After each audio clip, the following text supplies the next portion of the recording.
This film is what inspires me to keep going, because it teaches one powerful truth to anyone who's ever felt hopeless. The only thing that can truly defeat you in this world is yourself. On the first day of class, the boy clenched his pencil tightly, trying his best to stop himself from making strange sounds. But he still couldn't hold it in.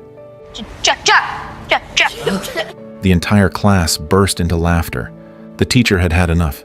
She thought Brad was just seeking attention and acting out on purpose, so she called him up to the front and scolded him loudly, demanding he apologize to the entire class. Knowing he was in no position to argue, Brad did as she asked. He promised not to make those stupid noises again, but just as he returned to his seat, after class, the principal contacted Brad's mother, Ellen, saying the school had done all it could and advising her to withdraw him as soon as possible.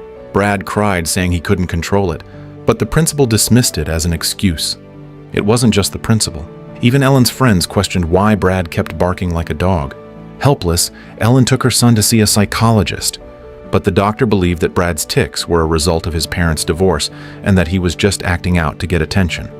His father, Norman, visited him and his younger brother from time to time. One day, Norman took them out to play baseball. Brad loved it there, because everyone had their own quirky movements and no one seemed to notice his strange noises. The three of them had a great time, but when they took a break, Brad's barking sounds still irritated his father. You know what would be nice? One day! Without you acting up. Brad stood frozen as his father scolded him, his eyes brimming with tears, while the people around them cast uncomfortable, judgmental glances his way. And that wasn't the only thing unusual about Brad. Whenever he got nervous, his legs would start shaking uncontrollably. That, too, angered his father. Just stop it! Just stop it! Norman believed Brad was simply being disobedient and lacked self-control. When it was time to leave, he gave the younger brother a heartfelt hug. Brad stood nearby, full of anticipation, but Norman made no move to embrace him.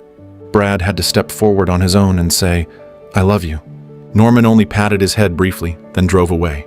Even if the whole world turns its back on you, there will always be someone who stays by your side. That someone was his mom.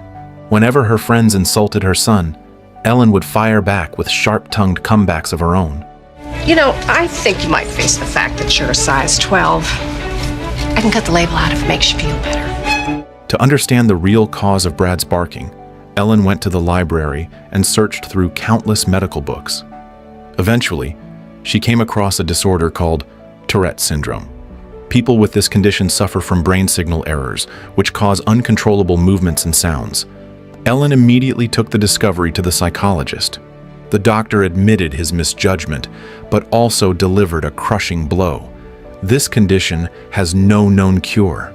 Ellen broke down in tears. It meant her son would have to live with it for the rest of his life. But Brad went on to create a miracle that no one thought possible. And what's even more unbelievable, it's a true story. He had no special talents, no outrageous luck, no privileged background. All he had was more pain than most, and a determination not to give up. If the past 2 years have been tough for you, then please be patient and watch this story to the end. It just might change your life. After learning the truth about his condition, the first thing Brad did was call his father. He wanted him to know he wasn't acting out on purpose. For the first time, Norman realized he had misjudged his son. Tears of guilt finally welled up in his eyes. But now, he was even more worried about Brad's future.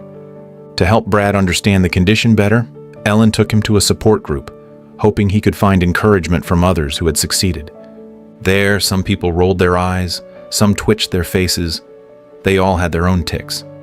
Brad finally realized how others might see him, but the hope Ellen expected wasn't there.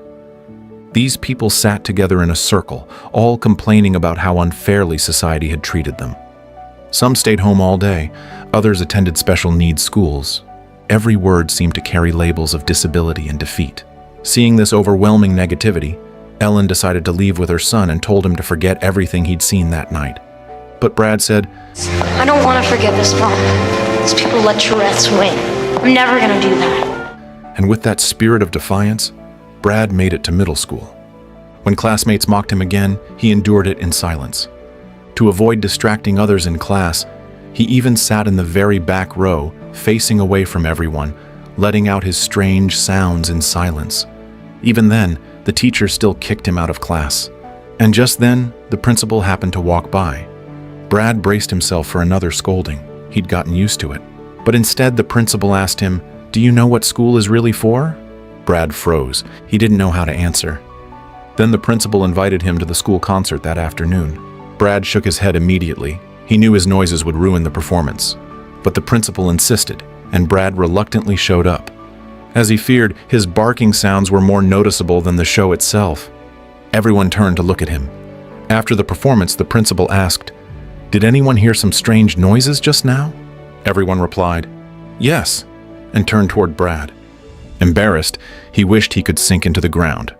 To make matters worse, the principal then called Brad up to the stage and asked a question that no other teacher had ever asked before. Do you like making noises and upsetting people, Brad? No, sir. Then why do you do it? Well, Brad, because I have Tourette Syndrome. Rob, What's that? it's a thing in my brain that causes me to make weird noises. But you could control it if you wanted to, right? No, sir. It's a sickness. Well, why can't you just get cured? There isn't any cure. I don't like making noises any more than you like hearing them. Brad also explained that his condition got worse when he was nervous, but if people didn't stare at him like he was strange, it would actually improve. The room fell silent. Then the principal asked, "So what can we do to help you?" I just want to be treated like everybody else. Good job. Listen up. Brad walked down the steps, still making his signature sounds. But this time, instead of laughter, he was met with sincere applause from his classmates. One by one, the students stood up. For the first time in his life, Brad felt the warmth of encouragement and recognition. For the first time, he didn't need to apologize to anyone. He turned to look at the principal, the person who had changed his life with just a few words. In that moment, he finally understood that the purpose of school was never just about teaching facts. It was about shaping people. This is the true power of education. From that day on, Brad made a firm decision. He would become a teacher who never gives up on his students. After over 10 years of hard work and studying, he graduated from college with excellent grades, and even received a priority job recommendation from the school. He always wore a bright, confident smile. As for the strange sounds he sometimes made, this is how he explained them to others. A dog. Yes, ma'am. That's my dog. Although confidence helped Brad openly embrace his condition, Tourette syndrome was still a tough obstacle. During job interviews at schools, he couldn't help but let out those involuntary noises. From the look on the principal's face, it was clear that Brad's interview had already failed. But Brad wasn't discouraged. If one school said no, he'd move on to the next. Still, no matter where he went, when people saw this well-dressed, handsome young man making strange noises, their expressions always turned puzzled. Brad would immediately explain his condition. On the surface, they all seemed polite and told him to wait for a reply. But deep down, the outcome was already decided. When Norman heard about his son's repeated interview failures, he brought Brad to his construction site. He believed that compared to teaching, the noisy environment of a work site might be better for Brad. No one would notice his barking sounds there. But Brad remained firm in chasing his dream. One day, a school finally agreed to give him a chance. But the principal said, "We do have an urgent vacancy, and with your condition, maybe you can help out for now." Brad instantly realized this principal had no true sense of responsibility or care for students. He turned down the offer without hesitation. But the moment he walked out of that school, Brad could no longer hold in his emotions. Years of frustration and humiliation exploded as he screamed into the steering wheel and broke down in tears alone in his car. In that moment, did he ever waver in his determination? Then his mother called. "If you don't want to keep going," she said gently, "just come home. I'll always be here with you." That phone call awakened something in Brad. Even though Tourette's made it hard for him to speak a full sentence, he had never written the word "give up" into his life. He pulled out a map and circled all the schools he hadn't applied to yet. then traveled back and forth every day, holding on to hope. At the same time, Brad worked part-time at his dad's construction site to help cover daily expenses. But as more red X's filled the map, his chances kept shrinking. The new school year was getting closer. If he couldn't land a job soon, his dream of becoming a teacher would be over. But in the end, fate opened a window for him. One day, he got a call from a school called Mountain View Elementary. They had heard about the strange young man who'd been applying to schools all over the city. Before he even walked through the door, the principal curiously asked, "So why do you want to be a teacher?" Brad answered honestly, "Because a principal once gave me the motivation. That inspired my belief in becoming a teacher. I want to become an educator who's different from the rest, and my Tourette's is the best teacher I've ever had." He also shared his unshakable passion for teaching and spoke openly about his condition. They talked for over 2 hours. It was the best interview of Brad's life. As he left, he glanced back at the students' classrooms, eyes full of hope and longing. A few days later, he faced the second round of interviews. Despite tough questions and resistance from some, Brad turned every challenge into a strength. Finally, he was called into the office for one last meeting. Teaching our kids to never let anything hold them back in life. And Hillary said if we're going to talk the talk, we need to walk the walk. She's waiting to show you your classroom. Welcome. At that moment, Brad's dream finally came true. The other teachers even rushed over to help him decorate his classroom and carry in supplies. When his mother heard the news, she burst into tears of joy. But the school only gave Brad a 1-year contract. In the year ahead, he would have to prove himself through action and silence all the doubts once and for all. On the first day of class, Brad decorated the classroom like a small garden. Every corner and detail from the door frame to the windowsill was thoughtfully arranged, and he even kept an adorable little rabbit. Finally, he put on a captain's hat and warmly welcomed the students. Even when a mischievous boy called him a freak, Brad wasn't bothered at all. Instead, he boldly wrote Tourette Syndrome on the blackboard and told the whole class they were free to ask him any questions. A boy raised his hand and asked, "Is it contagious?" Brad replied, "No, because I was born with it. Does it hurt? Sometimes when my neck twitches, there's a bit of pain, but it goes away once I make a sound. Can you still go to the movies?" "Of course I can, but most of the time I get kicked out." A little girl asked, "Will you get better one day?" Brad answered regretfully, "There's no cure for this condition right now, but I've learned to accept it and not let it control my life." The students kept asking questions, and Brad patiently answered each one. But there was one thing he could never do. All the students excitedly asked what it was. The first class ended in a joyful atmosphere. The children loved their funny and friendly teacher Brad, and when they left the school, each one gave him a warm hug goodbye. But the prejudice in people's hearts is like a mountain.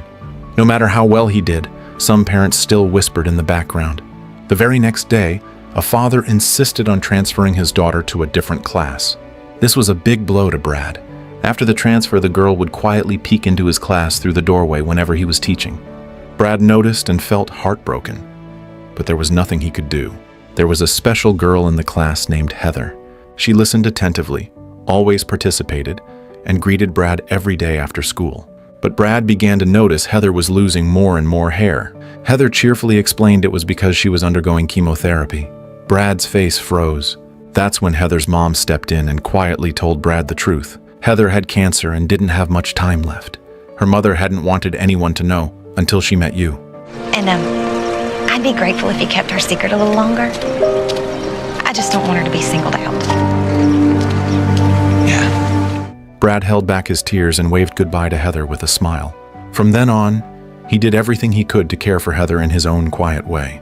Although Heather was always lively and cheerful, she also had her worries. She told her teacher, "I always see my mom hiding in her room crying quietly. That makes me really sad." Heather was heartbreakingly mature. One day, she didn't come to school. Brad gathered the whole class to make gifts for her. But Heather wasn't the only one Brad was concerned about. There was also a boy in his class named Thomas, who had ADH. He couldn't focus and constantly ran around disrupting others. The vice principal directly suggested Brad should have Thomas withdrawn from the school. But Brad had heard those words too many times when he was a child, and he refused to give up on him. Instead, he patiently tutored Thomas one-on-one. Thomas said he hated reading. Brad thought for a moment and replied, "Me too. Reading has always been really hard for me." Thomas was shocked. "But you're a teacher." So Brad had Thomas open a book and experience for himself what it felt like to live with Tourette's. Only then did Thomas realize how small his own struggles were in comparison to his teacher's. With Brad's patient guidance and company, Thomas finally began to settle down and read. In doing so, Brad saved a child who had been destined to be cast aside. As his career began to thrive, Brad met a kind girl named Nancy. They shared many common interests, and even his mom liked her a lot. But in the quiet of night, Brad didn't dare hope for their future. He was afraid that one day she might get tired of his constant tics. Ellen gently reassured him. No matter what moment of despair Brad went through, it was always his mother who stayed by his side. But from now on, would the one by his side be that girl instead? A few weeks later, Brad received the one piece of news he never wanted to hear. Sweet little Heather had left this world forever. He was invited to her funeral, but he stood at the door, unable to bring himself to go in. He was afraid his sounds would disturb the solemn silence of the service. But Heather's mother insisted he come in. For Brad, that was the greatest recognition he could ever receive as a teacher. After that, he continued to teach with even more passion and care than before. While fulfilling his dream of being a great teacher, he decided to pursue one more goal: graduate school. A challenge already daunting for most people, and nearly impossible for someone who struggled even to read. After many complications, he finally got permission to take the test in a private room. But due to his Tourette's, he had to exhaust all his strength just to suppress the tics. In the end, he wasn't able to finish the test. Then came the school's annual teacher evaluation. The evaluator stood outside observing and taking notes. Brad, inside the classroom, was encouraging students to think freely and creatively. He even brought in his friend's giant Optimus Prime truck for the kids to see. When he saw the evaluator outside, he still chose to take the students out for a hands-on experience. The children had the time of their lives on the giant truck. New experiences always expand a child's imagination and creativity. The evaluator recorded everything in their notebook. A few days later, Brad was called into a classroom where all his students and fellow teachers were gathered. The vice principal stood before everyone and announced, "The evaluator has been observing and assessing Mr. Brad over the past few days. It's now time to decide whether he'll continue teaching next year." Brad instantly tensed up. And I'm here to announce that our very own Brad Cohen has been chosen from amongst all the new educators in the state of Georgia to be Sally Mae's first-year Teacher of the Year. The kids burst into cheers. His colleagues offered warm congratulations. At the award ceremony, Brad held his girlfriend's hand as he walked to the stage. But out of nervousness, he once again let out one of his strange sounds. This time, no one laughed. Even his father, who had once doubted him, smiled proudly from the audience. Brad expressed his gratitude to everyone around him, and also thanked an old friend who had been with him for years. Tourette Syndrome. When he said what he had learned from it, the kids instinctively raised their hands to answer, "Yes." Yes, Galen. You learn to keep going. Eli? You learn not to let it stop you. Yes, Thomas. You learn not to let it win. We should never let anything stop us from chasing our dreams. This film is based on the real-life story of Brad Cohen, and the real Brad is still moving forward with courage and determination. At age 28, he decided to take the graduate exam again, and 3 years later, he was accepted into the education program at Stanford University. Through his journey, he proved that life really can change. Even if you were born with nothing, dream like an eagle. Even if life is fragile as paper, stand tall with an unbreakable spirit. We may not choose how we begin, but we can always choose how we live. Even if born into despair, we can still live with hope.